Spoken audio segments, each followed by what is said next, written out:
Coba lihat di tafsir-tafsir di umum mengatakan ini ada di tafsir At-Tabari, Ibnu Jarir At-Tabari yang judulnya Jami'ul Bayan fi Tafsir Al-Quran, juz sekian, halaman sekian. Terus dapatnya dari mana Tabari? Loh, kenapa sumber yang dikutip Tabari kok ditolak, dituduh palsu? Padahal dia ngutip dari yang palsu tadi, ngutip dari yang dituduh palsu tadi. Saya ngomong tapi sambil nada guyon. Nah, begitu juga bagi saya, Mormon itu tidak ada. Untuk apa Mormon itu? Meskipun itu ada pendeta, bukan pendeta, pejuang hak asasi dari Mormon, Thor siapa namanya itu ada, bukunya tebal segini. Dia pejuang hak asasi, ketawa-ketawa aja saya ngomong. Mormon, saya tidak percaya kalau Joseph Smith adalah nabi. Tetapi siapa yang bisa menolak keyakinan orang bahwa Joseph Smith adalah nabi? Saya nggak punya hak. Yang punya hak adalah Tuhan. Nah, Tuhan aja mengizinkan kok saya menolak. Biarkanlah lalang itu tumbuh sampai bersama gandum sampai waktu menuai, saya bilang itu. Pada awal-awal pertama, banyak orang-orang Kristen yang disewa oleh tentara pemerintah Islam sebagai apa? Administrator, penerjemah, tabib, dokter istana. Nah, orang-orang ini pintarnya pemimpin Islam sejak masa Harun Ar-Rasyid. Bergerubak-gerubak manuskrip didatangkan dari India, Persia, Yunani. Isinya matematika, geometri, geografi, fisika, kimia, semua diterjemahkan dalam bahasa Arab. Ada ambil alih teknologi ke dalam bahasa Arab, dan kemudian siapa yang menerjemahkan? Orang-orang Kristen. Sampai pada masa dinasti Abbasiyah, zamannya Khalifah Al-Ma'mun, penerjemah kekuatan itu ada di tangan orang-orang Kristen Syria Timur. Di Baghdad dibentuk yang namanya Baitul Hikmah, ketuanya Hunain bin Ishaq, seorang anggota gereja Syria Timur. Itulah yang menerjemahkan karya-karya sastra termasuk teologi. Saat itu yang namanya Ahli Sunnah wal Jamaah belum muncul sampai dinasti Abbasiyah. Karena apa? Islam hanya punya kekuatan militer. Kalau dia mengatakan Allah itu memiliki sifat-sifat, itulah yang harus kita imani, titik. Tidak pernah bertanya bagaimana hubungan sifat Allah dengan wujudnya, dengan zatnya, tidak pernah. Baru itu dirumuskan ketika muncul gerakan Mu'tazilah.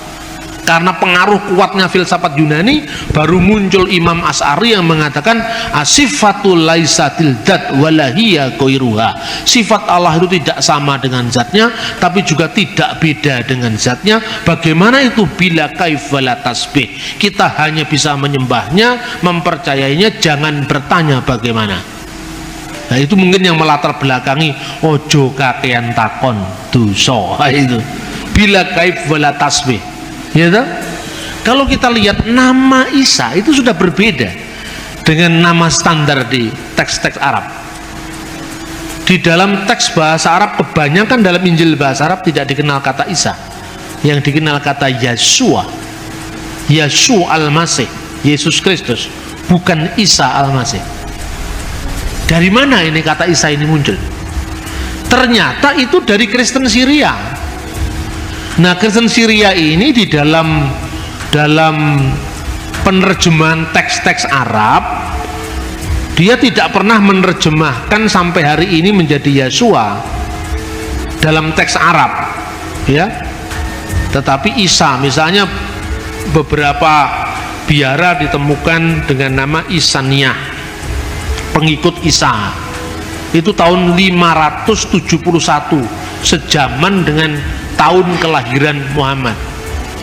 Kata Isa itu ternyata fonetik koresponden, perubahan bunyi, dan itu tidak salah. Contohnya gini, saya sering ulang-ulang kata-kata ini. Orang Jawa tidak bisa ngomong huruf Ain, Abu Bakar, Umar, Utsman, Ali, tapi Ngabu Bakar, Umar, Ngusman, Ngali. Orang Sunda sulit untuk mengucapkan huruf F, ya. Dia tidak bisa ngomong misalnya Arifin tapi Aripin. Orang Dayak juga begitu, Aripin. Orang Batak sulit untuk mengatakan huruf K di tengah, tegas. Maksud saya, kan orang Batak nggak ngomong maksud saya. Maksud saya tidak begitu, maksud saya. Maksud bukan maksud. Ya kan? Tapi apa dicalakan? Itu kan pronunciation itu kan memang khas pembawaan dari masing-masing suku, masing-masing bahasa. Justru karena itu saya tahu kalau Anda orang Batak, karena tidak bisa ngomong maksud tapi maksud.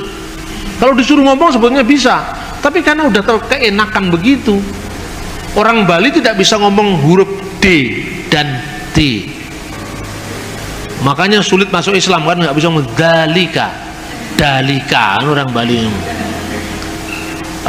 Batuk nggak bisa, mesti batuk. Jadi sakit batuk, batukmu itu tidak ada bedanya, bener kan? Nah ini yang namanya ponetik koresponden. Orang bahasa serumpun pun begitu. Misalnya orang Arab menyebut dengan huruf, orang Yahudi menyebut dengan Yod, Yerusalem. Kok menjadi bahasa Urusalim? Tiba-tiba menjadi alif dan hamzah di atasnya. Kadang-kadang menjadi ain. Maka dalam konteks itu Yesua menjadi Iso, Isa. Seperti O panjang kadang-kadang menjadi A panjang. Misalnya Shalom itu Shin, Shin bukan Sin, Shin. Shalom, Shin, Lamet, Wau, Mim. Jadi O nya yang panjang bukan L nya yang panjang. Shalom. Menjadi O yang panjang tadi menjadi A panjang, salam. Shinnya menjadi sin, jadi bukan shalom tapi salam. Shalom alaikum, assalamu alaikum, A nya yang panjang. Maka seperti shalom menjadi salam, iso menjadi isya. Seperti Yesaya menjadi Isaya, Yeremia menjadi Irmia, Yerusalem menjadi Urusalim, Yordan menjadi Urdun, maka Yesua menjadi Isa. Ini ponetik koresponden. Tapi bukti manuskripnya tidak ada Injil yang pernah memakai kata Isa. Kenapa di sini kok pakai kata Isa? Karena Islam mendasarkan tradisi lisan, bukan tradisi tertulis. Ini bukti lagi bahwa zaman Muhammad Injil belum diterjemahkan dalam bahasa Arab, kan begitu. Terus kemudian banyak teks-teks lain yang dipengaruhi bahasa Arab. Misalnya nama Yuhana menjadi Yahya, itu Zahia dalam dialek Syria Barat, Yuhana. Tapi ada beberapa dialek Syria Timur, Palestinain, Aramaik itu adalah Yahya. Zahia menjadi Yahya. Kemudian muncul lagi kata-kata kalau Abraham menjadi Ibrahim, itu umum sekali. Seperti misalnya kata Nimrod menjadi Namrud, Ibrahim menjadi Ibrahim. Itu dalam gejala bahasa namanya metatesis, ya, metatesis. Itu contohnya banyak. Nah, kemudian dari konteks perjanjian lama banyak narasi-narasi dari Talmud yang kemudian masuk mewarnai teks Islam, Al-Quran misalnya. Ibrahim dibakar tidak mempan dalam api. Dari mana sumbernya? Ternyata itu seorang rabi Yahudi abad kedua Masehi, ya, Pirkei Rabi Eliezer menerjemahkan Ur itu Ur menjadi Ur. Jadi di situ dikatakan Ani Adonai Asher Hoshetika me Urkasdim. Kejadian pasal 15. Akulah Tuhan yang telah mengeluarkan engkau dari Urkasdim. Itu firmannya kepada Abraham. Dibaca oleh Pirkei Rabi Eliezer, Ani Adonai Asher Hoshetika me Urkasdim. Akulah yang Tuhan yang mengeluarkan engkau dari api negeri Kasdim. Maka kemudian konteksnya Abraham dibakar tidak mempan. Itu sebenarnya tidak ada dalam teks. Itu karena kesalahan transmisi teks. Contoh yang lain misalnya kisah tentang Sulaiman, Salomo yang memasuki Ratu Seba, yang dalam dalam tradisi Yahudi abad kedua ketiga Masehi disebut Bilqis. Kemudian nama itu masuk dalam Al-Quran, Bilqis. Itu kemudian ketika Ratu Sheba ini datang ke istananya Salomo, istana itu dibuat tempat duduknya, lantainya dari kaca. Nah, ketika dari kaca, kemudian Ratu Bilqis itu menyibakkan kainnya. Nah, kemudian di dalam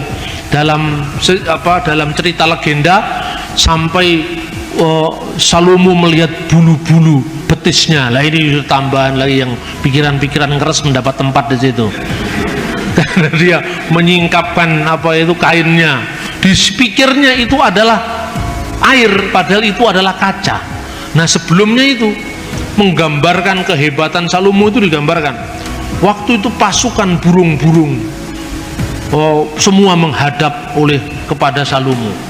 Kemudian Salomo ketika melihat memeriksa barisannya, ini dari sebuah komentar kitab Ester, tapi tradisi ekstra kanonik Yahudi, tradisi yang tidak resmi di kalangan Yahudi, yang tersebar dalam bentuk dongeng orang-orang Yahudi di Medina saat itu. Digambarkan bahwa mana semua burung sudah hadir, semua makhluk sudah hadir, kecuali bulbul yang tidak hadir. Nah, di dalam teks tafsir Ester itu sebetulnya disebut ayam jantan yang tidak hadir. Tapi kemudian nggak tahu dalam konteks Al-Quran burung dengan ayam kan mirip. Lalu diartikan di situ bulbul. Bulbul di mana? Sulaiman sangat jengkelnya mau membunuh bulbul itu. Tapi tidak lama kemudian bulbul datang kasih laporan. Di muka bumi ini ada satu kerajaan yang belum tunduk pada Anda, yaitu kerajaan Sheba. Ratunya seorang perempuan gini-gini. Nah, kemudian Sheba pun akhirnya datang ke situ. Terus kemudian dalam ini menurut Targum Ester, ekstra kanonik, tapi dalam Al-Quran ditambahi pasukan jin. Nah, Anda teliti bulbul itu kata apa? Pasti bukan bahasa Arab asli. Itu bisa dilacak. Kemungkinan itu beberapa ahli menduga itu dari unsur Ethiopia. Dan kenapa Ethiopia? Ethiopia pernah hubungan intens dengan Islam. Raja Negus al-Asyam itu dari sumber perjanjian lama.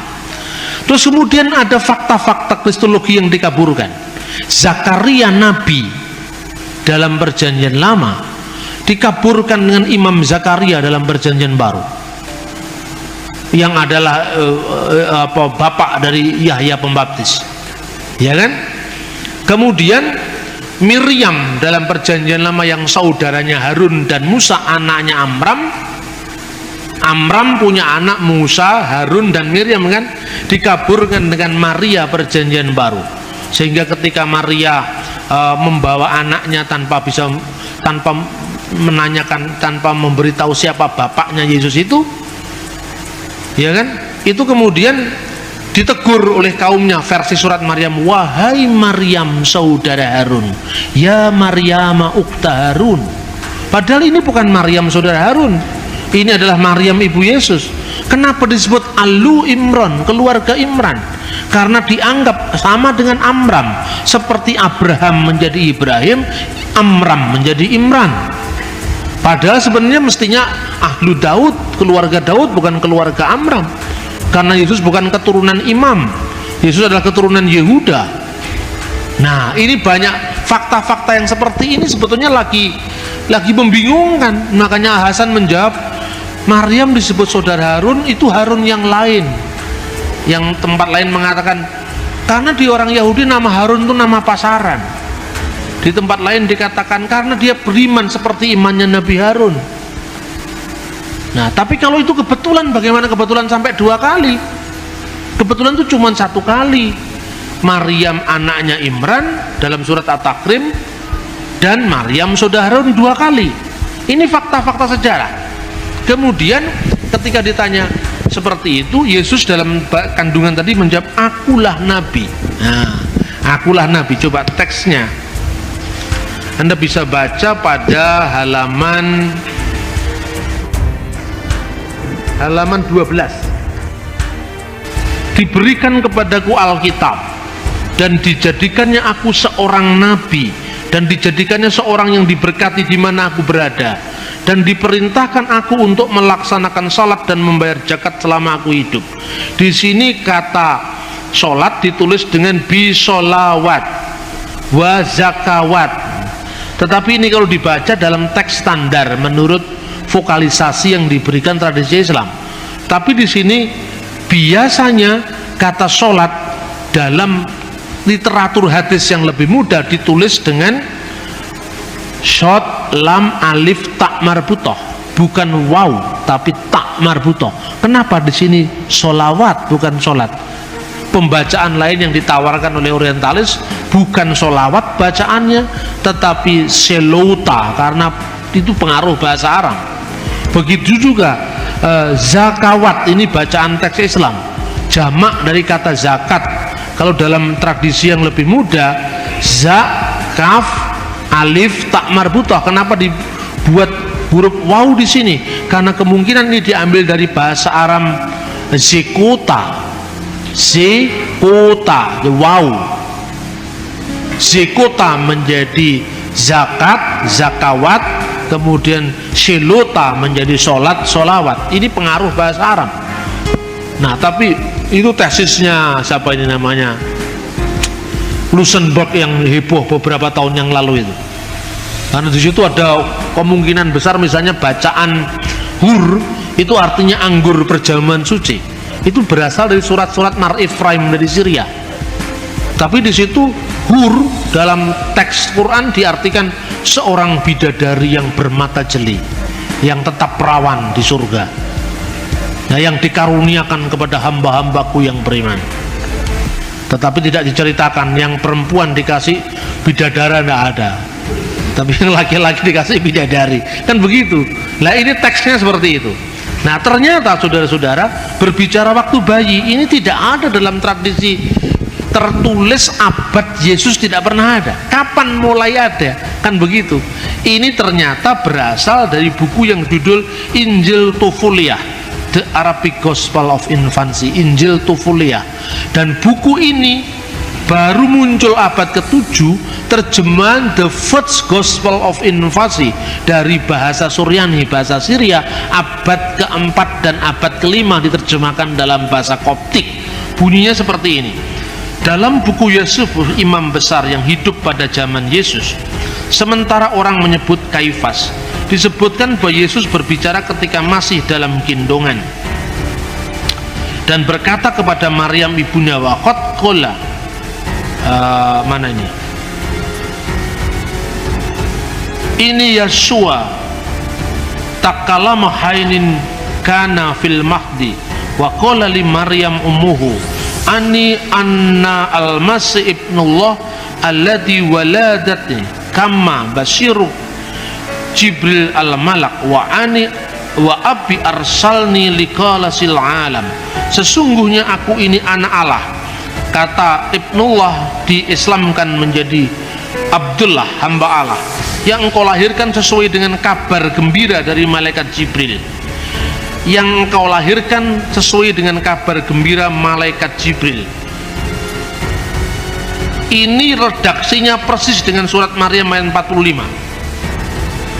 Ya Maryam, innallaha yubasyiruki. Kata basyara, basyara, bisyara, kabar baik.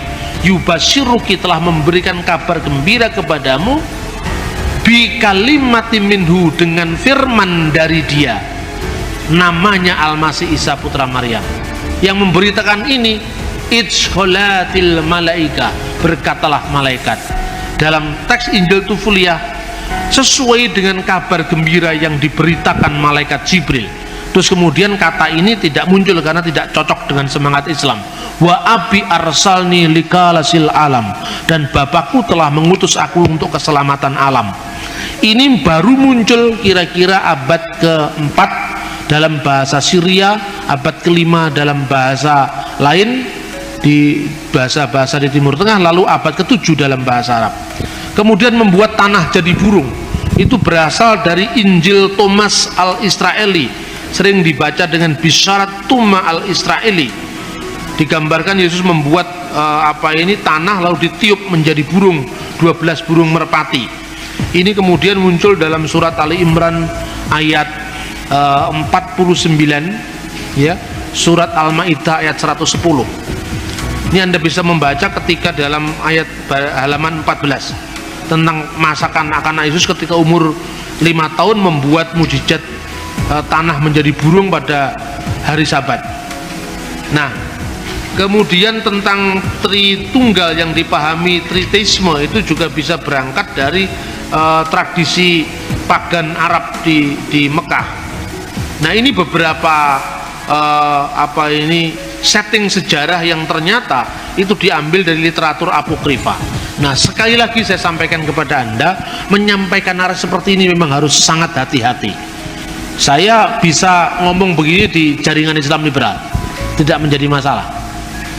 Tetapi saya akan mikir 2 kali kalau saya harus ngomong begini di forum-forum yang lebih lebih fundamentalis. Jadi saya lihat situasi. Saya pun misalnya ketika saya ngomong di kelompoknya Salihara itu, kelompoknya Gunawan Muhammad, saya bicara begini. Tidak ada agama yang tidak saling meminjam tradisi agama sebelumnya. Saya memberikan contoh. Contohnya dulu adalah kata sabat dalam bahasa Ibrani. Itu berasal dari kata sabatu bahasa Akadia. Itu konteksnya dengan Dewa Marduk. Nah, tapi setelah saya menguraikan begitu, saya ceritakan, nah dalam Islam misalnya, kisah Yesus bicara waktu bayi itu berasal dari buku apokrif. Buku apokrif itu kumpulan legenda-legenda rakyat yang kemudian ditulis pada kira-kira ratusan tahun setelah zaman Yesus. Bisa bicara waktu bayi, membuat mujizat tanah jadi burung dari Injil Thomas. Itu semua orang mendengarkan tuh sampai melongo begini. Nah, lalu pikiran dia, lalu kalau firman itu diartikan out of history, bahkan over history, turun dari langit, lah bagaimana itu kutipan dari dongeng-dongeng rakyat turun dari langit? Tapi kalau bagi orang Kristen dan orang Yahudi, wahyu itu kan bukan didikte malaikat. Jadi kalau kata sabat itu paralel dengan kata sabat, itu wajar saja, tidak ada masalah bagi kita. Misalnya Leviathan dalam kitab Ayub, itu kan naga laut artinya. Apa berarti bahwa orang Kristen mengakui tentang eksistensi binatang legendaris tentang naga laut? Tidak. Tetapi itu bahasa sudah diserap menjadi bahasa Ibrani. Aspek mitologinya sudah hilang. Contohnya misalnya Lukas pasal 1 ayat 78. Surya pagi datang dari tempat yang maha tinggi. Anda pernah membayangkan ketika membaca Lukas pasal 1 ayat 79, itu yang Anda bayangkan adalah Betoro Suryo, bapaknya Adipati Karno? Tidak, tapi karena kata surya sudah diserap dalam bahasa Indonesia, sudah mengalami demitologisasi, bukan mitos yang dialihkan, tapi bahasa atau istilahnya. Bagi orang Kristen memahami yang seperti tidak terlalu sulit. Karena apa? Wahyu bagi kita tidak turun dari langit, tapi wahyu itu menyejarah. Bagaimana hubungan Injil dengan kebudayaan? Kalau bagi Islam, Quran itu bukan hasil budaya. Kalau Injil, bahasa yang untuk menulis Injil itu hasil budaya, tapi pesan-pesan teologisnya itu dari surga. Surga kan tidak ada bahasa tertentu. Bahasa yang dipakai oleh kitab Injil, Taurat, semua kan bahasa manusia. Terus saya mau tunjukkan bahwa ada kontekstualisasi yang sangat indah antara budaya lokal dengan pesan-pesan ilahi. Contohnya, Alkitab sering menyindir dengan bahasa-bahasa plesetan. Mungkin tidak pernah ada yang neliti fungsi bahasa plesetan dalam Alkitab. Pernah? Ada di Alkitab. Saya bisa mau tunjukkan kepada Anda. Contohnya, ketika Alkitab mengekspos menara Babel, waktu itu bahasa seluruh muka bumi ini satu adanya. Nah, lalu mereka mau ingin mencapai Tuhan dengan mendirikan menara, gitu? Untuk apa? Karena dengan menara itu dia akan lewat bab El. Itu kan sindiran terhadap agama pagan Babel. Dengan kekuatan sendiri mau mencapai yang namanya pintu ilahi. Bab itu pintu, El itu ilah, pintu dewa. Nah, manusia sudah membangun menara itu, akhirnya oleh Tuhan diporak-porandakan dengan pluralisme bahasa. Akhirnya mereka kacau balau. Bukan Babel yang didapat, tapi balel yang didapat. Balel itu plesetan dari Babel, artinya kacau balau. Katanya Babel, nyatanya balel. Katanya mau mencapai pintu ilahi, ternyata kekacauan. Itu kan sama dengan parian bahasa Jawa. Jarine bola kok ireng, jarine sekolah kok meteng. Hubungan antara eng itu ada, LL itu ada, itu sebetulnya ada dalam budaya Alkitab. Ini kan menarik. Ayo, pernah kehabisan bahan untuk ngomong budaya? Tidak pernah, karena Alkitab ini sangat kaya dengan itu. Dalam iman Kristen, kita percaya bahawa kisah-kisah dalam Alkitab ditulis oleh para nabi dan rasul yang diilhami oleh Roh Kudus. Dari penciptaan yang megah hingga kisah Nuh dan Bahtera, serta perjalanan iman Abraham, semuanya merupakan bagian dari rencana keselamatan Allah. Yesus Kristus, pusat dari iman kita, adalah penggenapan janji-janji tersebut. Alkitab terbagi menjadi dua bagian, Perjanjian Lama yang menceritakan sejarah umat Allah dan Perjanjian Baru yang mengungkapkan kasih dan pengorbanan Kristus. Menariknya, banyak tokoh dalam Alkitab juga muncul dalam Al-Quran, menunjukkan bahawa kita memiliki akar sejarah yang sama dalam tradisi Abrahamik. Ini mengingatkan kita bahawa meskipun ada perbezaan, ada benang merah yang menghubungkan kita semua dalam pencarian akan kebenaran dan keselamatan.